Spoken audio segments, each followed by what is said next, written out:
pretty huge Ace Attorney fan. I mean, although I was kinda not so much late, but more or less I didn't necessarily buy the first game at launch, I've been following the series since the very first game. I even bought, Ace Attorney Investigations.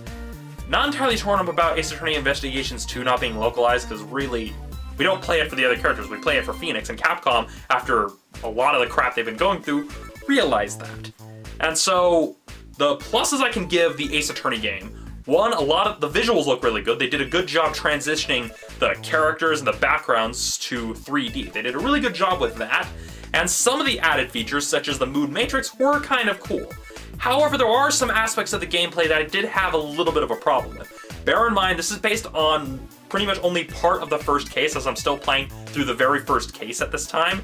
But one of the major issues I have is kind of with the segments of the game where you're supposed to point out key points of evidence in either a diagram or a photograph. And in the previous Ace Attorney games, it would just have the image drop down to the second screen and you would point it with your touchscreen.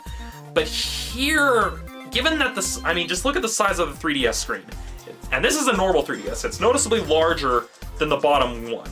So what they tried to do is that, well, they tried to have this thing where it's almost kind of like a dragon radar scope thingy that you put your stylus on to kind of guide the cursor in the top screen.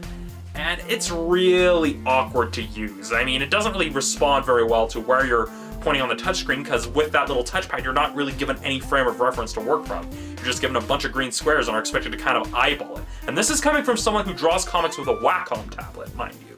So really, that was only the real major problem I have with the game so far, is that some of the touchscreen reliant stuff from the previous Ace Attorney titles didn't translate well to the 3DS. But other than that, the game's been pretty fun. I mean, it's good to actually see Phoenix Wright at the defense bench again and not some other character. Again, Apollo was okay. I mean, at least Apollo Justice was good in the sense that it did try to kind of break off with the kind of surprises in the fourth case. But, well, so far the game is pretty fun. Since it's based only on the first case, this is just my only impressive thing, so I'm not going to give the game a rating just yet. If I finish the game in any reasonable amount of time, then I'll probably do a full review later on. But as it stands now, if you have a 3DS and you haven't tried the Ace Attorney games at all, then this is a good point to jump in on. So yeah, consider Ace Attorney Dual Destinies Romney approved.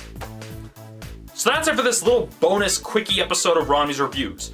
Tune in, well, over the next few days as well as next week for the last 2 videos of Monster Clash, as well as my review of Ender's Game. See you then. 3 times. Yeah, 3.